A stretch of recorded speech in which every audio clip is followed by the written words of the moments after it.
All right, welcome to Unit 1, Lesson 15. This is part 2 of the video here, and we are just going to pick up with number 5 where we left off. I'll be going slightly quicker. If you need time, pause it, rewind it, do whatever. Or if you really need to go back, you can always watch the part 1 of Unit 1, Lesson 15. Okay, we are continuing with imaginary numbers, okay? I'm going to start with number 5. The I pops out. The negative pops out and becomes an I. Radical 36.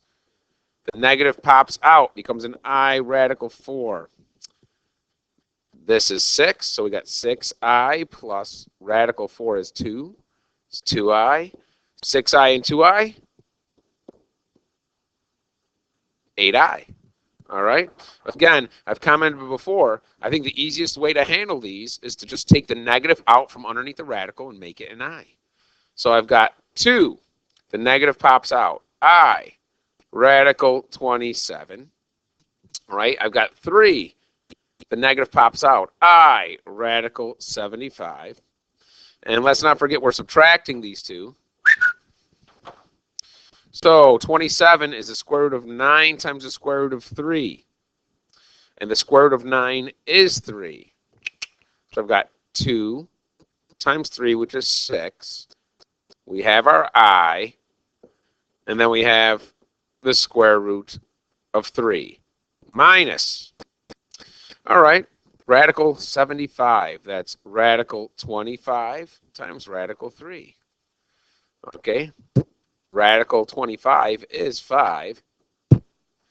3 times 5 is 15. We have our I, and we have our radical 3. Again, radicals are a lot like variables. They need to be the same in order to combine them. These are both the same. They are both radical 3. So I have 6 minus 15, negative 9I, radical 3. There we go.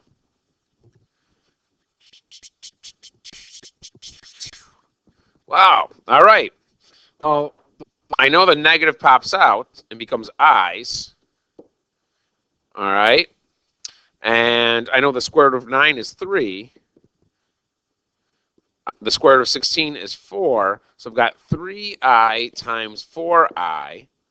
Okay. That's 12I squared because I times I is I squared.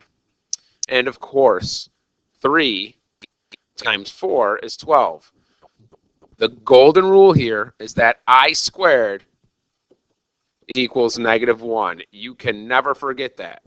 So I know that I squared will be replaced with a negative 1. 12 times negative 1 is negative 12. Now there is a different way to do this. I could have multiplied what's underneath the radicals and made one radical. I could have multiplied, all right, negative 9 times negative 16. No. No, I could not have. Holy smokes. I could not have. Interesting. Whenever I'm curious, I check something out in a calculator. Okay? So, and your calculator can actually handle imaginary numbers.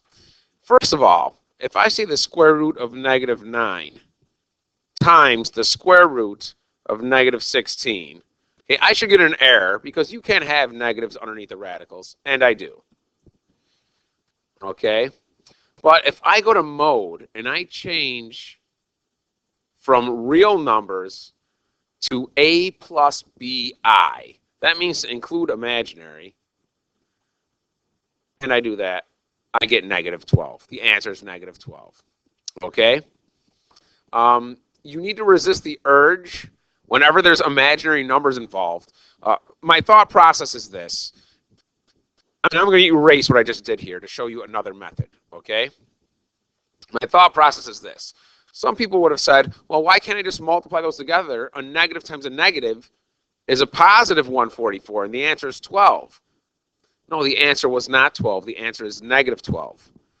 Okay? So we always, when we're looking at this, we always got to refer back to our original. The answer cannot just be a positive 12 because we're going to have i's in there. okay, the negatives are going to give us I. All right?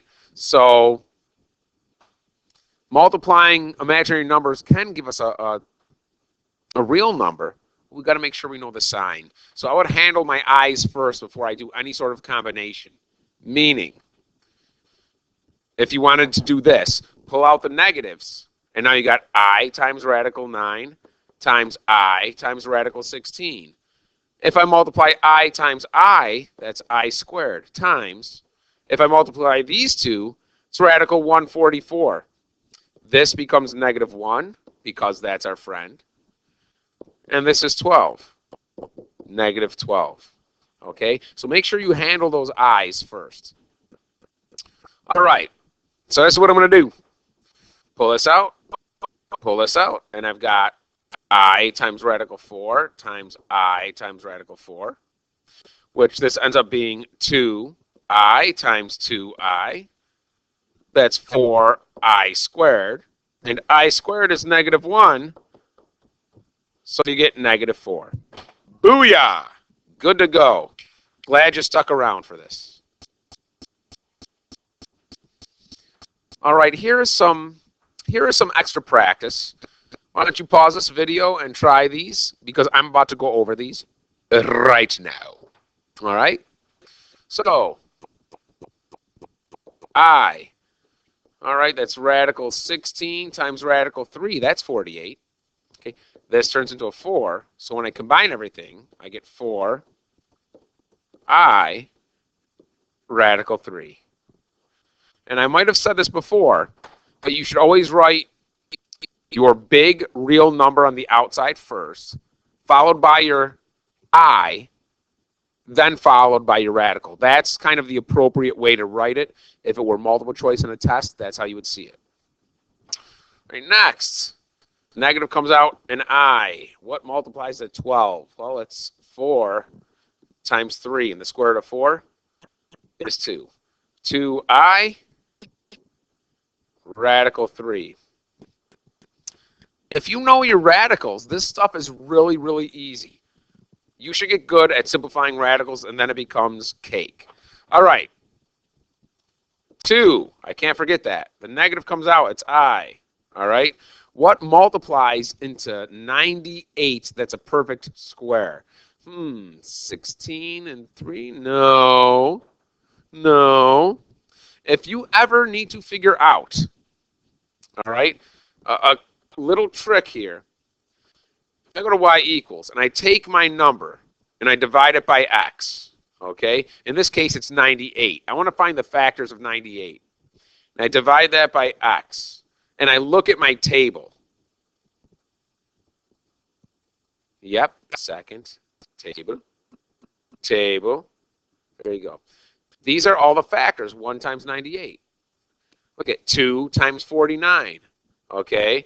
This is 3 times, that's not a whole number. Okay, I can scroll down. See, I'm starting to get decimals in my y's here. Okay, then 7 times 14. These are all multiples of 98. But I look right here, and 49 is a perfect square. So 2 times 49. All right, that's just a little trick to keep in your back pocket. Again, whatever number I'm trying to find the factors for, I write that, and I just divide it by x. And my table will show me my x and y, which are multiples of that number. Pretty cool to know. So we said that's radical 49 times radical 2. And the square root of 49 is 7. So I've got 7 times 2i. It's 14i radical 2. Let's not forget we're subtracting. And let's hope we can end up with a radical 2 so we can combine them. Okay, I've got my 3. My negative comes out, becomes an I. 50 is 25 times 2, and the square root of 25 is 2. So 2 times 3i is 6i. Radical 2. Perfect. 14 minus 6 is 8i radical 2. Glad you guys came and played today, because this stuff is cake. Number 4, we just did number 4. I mean, I don't know why that does that sometimes. Number 4 is right here. Negative 9 times negative 16. If you need to know how to do it, it's right there. You should get negative 12. So this should be negative 12. Not going to do it a second time. Very good, very good, very good. You, sir. You, ma'am. You're smart. You're smart. You notice poop. All right, this brings me to another topic here. We've been working with the square roots and imaginary numbers. But does the cubed root of negative 8 result in imaginary numbers? Well, if you're unsure, you can always go back to the calculator and try this. Okay, if I do the square root of, let's say, negative 9, okay, now I should still be in the same mode. It gives me 3i. How cool is that? All right, but let's try the cubed root. I go math. This is the cubed root here of negative 8, enter. That does not give me an imaginary number. That does not give me an imaginary number. So the answer is no. It does not. The cubed root of 8, oh, excuse me, ha ha ha, I'm missing an important part there. The cubed root of negative 8 is negative 2. And how is that true? Well, if I'm talking about the square root of negative 9, that's two numbers. Because remember, it's a square root, right? Two numbers that multiply together, the same number. You multiply, two of them. Like, I can't take negative 3 times negative 3 and get a negative 9, because that's positive 9. Okay? That's where my imaginary number comes into play. Okay? There aren't two numbers, and I should really be careful the way I say it. There isn't one number that if you multiply it by itself will give you a negative, because a negative times a negative is a positive. Now, let's fast forward to here. Now they're asking me for a number that I multiply times itself 3 times. Negative 2 times negative 2 does give you a positive 4, but I've got to multiply it a third time. I was writing the number 3. Another negative 2. If I have an odd negative number, okay, odd, it can absolutely be negative. I multiply negative 2 times itself 3 times, and I get a negative 8. Okay? That will never happen when this is an even number. When this is an odd, you can get negative under the radical. Okay? And that's called the root. It's an odd root. Dun, dun, dun! A whole new number system was formed called the complex number system. Okay? And you'll notice in the calculator, when I switched my mode, I switched it to A plus BI. This is the real number. Maybe it's 7. I'm just giving you an example. And this is the imaginary part. It can be plus or minus. I'll do minus, 2i. That is considered a complex number because there is an I. So the million-dollar question is this. What happens if I just had 3i? Is that a complex number? It is. That is the same thing as saying 0 plus 3i. We just don't write this part. So 3i is still a complex number. Well, what about 5 plus 0i? Well, we don't write this, do we? That's just 5. That is not a complex number. That still falls under the real numbers, okay? So basically, a complex number is going to have an I in it, whether it looks like this or whether it looks like this, okay? A real number will not have an I in it at all, okay? So let's start to explore this a little bit.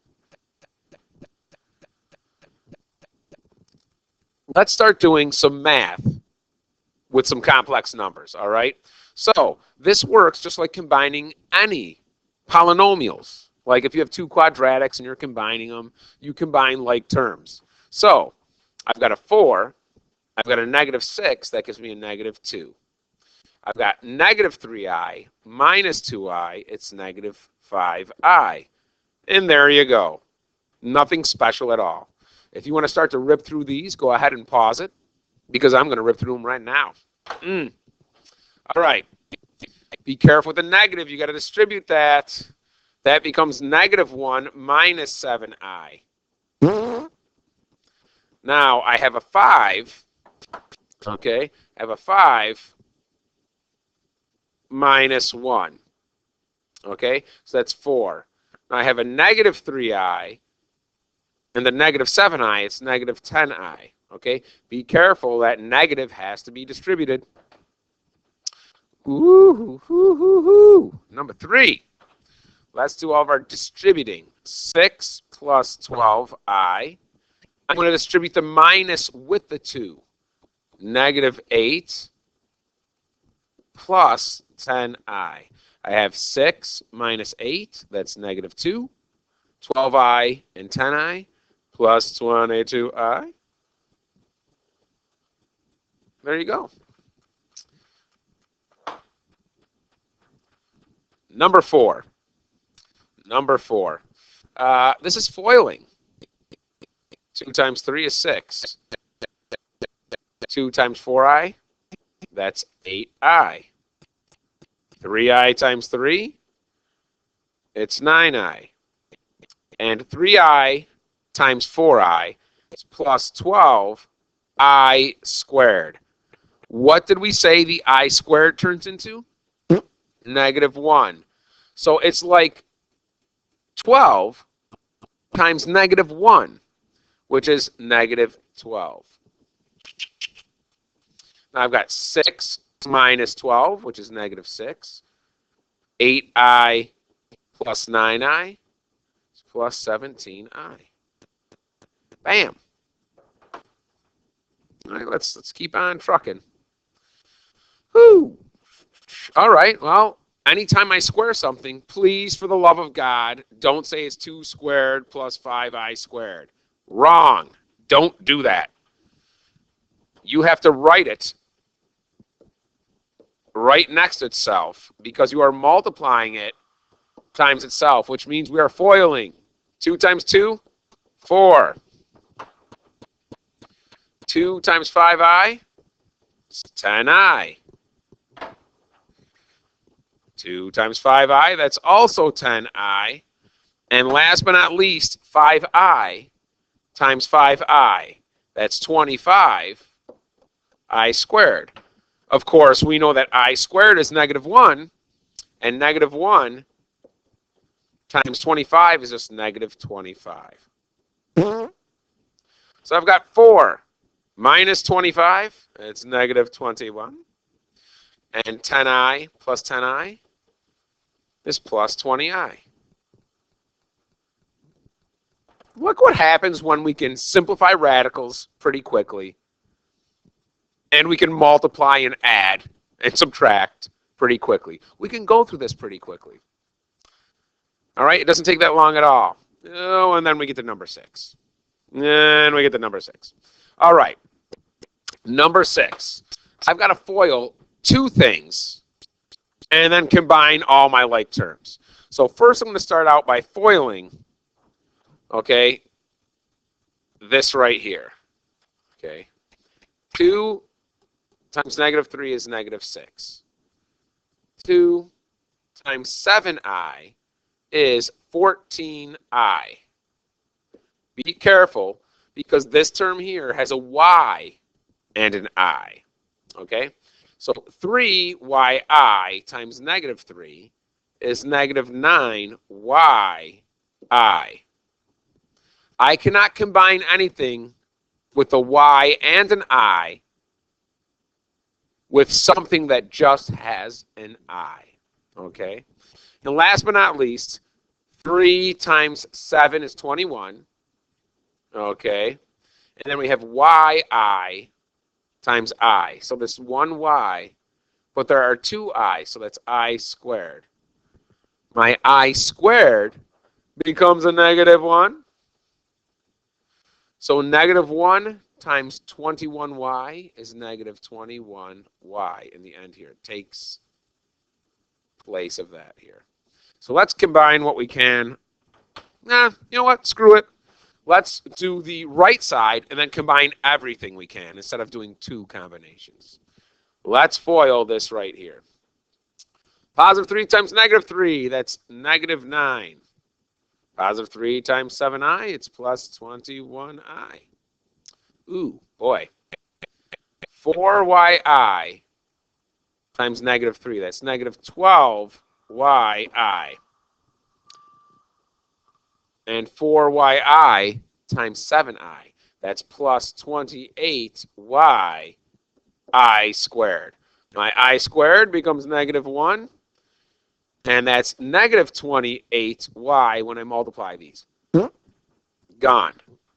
Let's combine all the like terms that we have. All right? Let's combine just our numbers without any y's or without any i's. I have negative 6 and negative 9. That looks like it. So that gives me negative 15. Okay? Let's take a look at our terms that just have an I. Okay? Looks like I have plus 14i, plus 21i. All right? That's plus 25. Yeah, I'll be okay. 35i. Okay? Now, let's take a look at our yi's. We have negative 9yi and negative 12yi. Holy smokes, negative 21yi. And last but not least, negative 21y, negative 28y. That would give us negative 49y. That was a whole lot of poo-poo, but we did it. And last but not least, number 7, which is going to be a cakewalk compared to number 6. All right, number 6 was challenging. 3 times 3 is 9.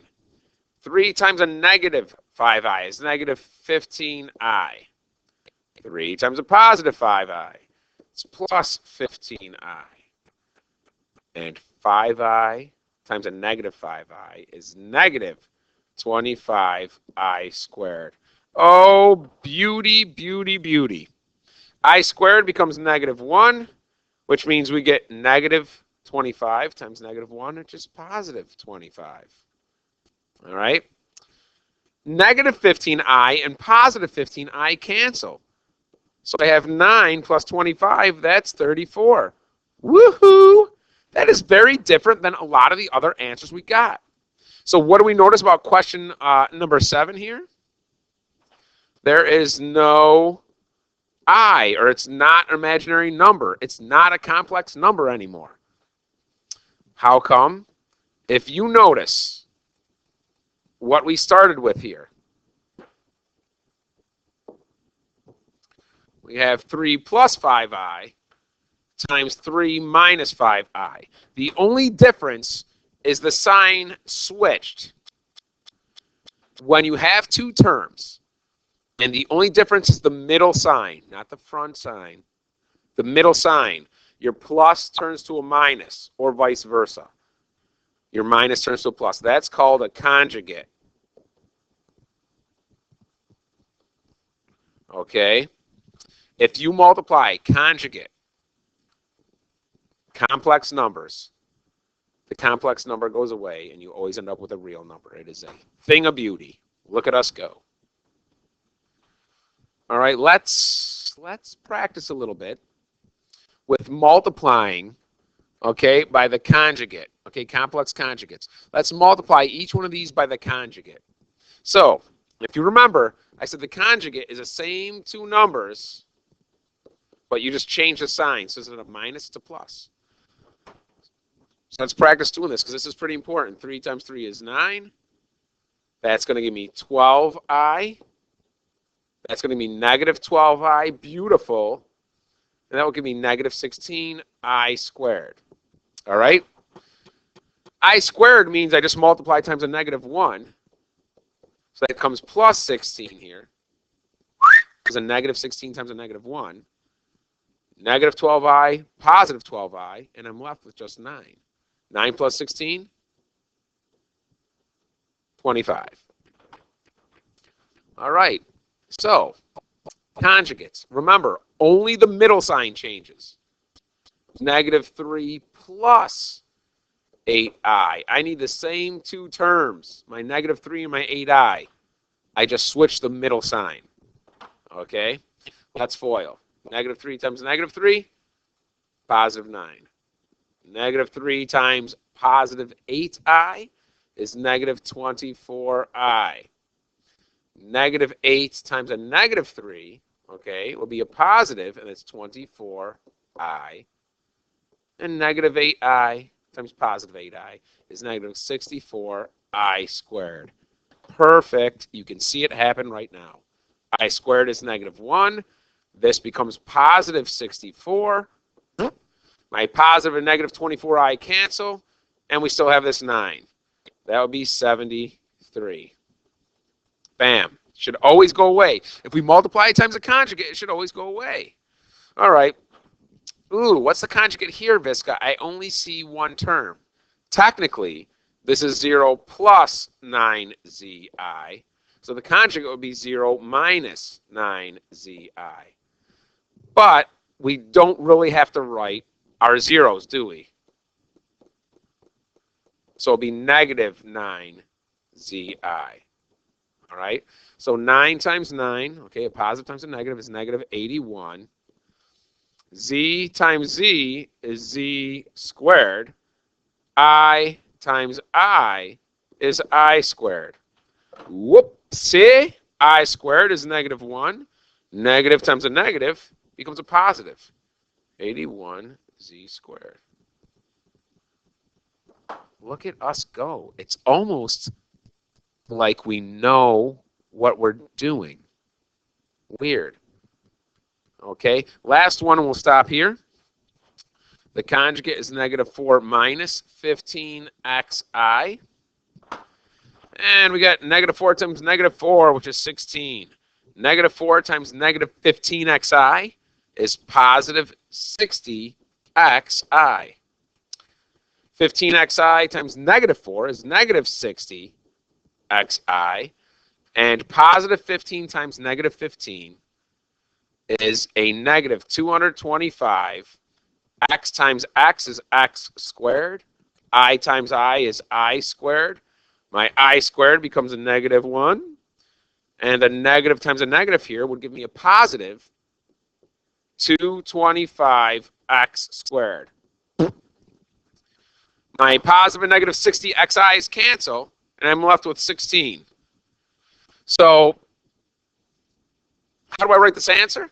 Well, it's 225x squared plus 16, because it's a positive 16, right?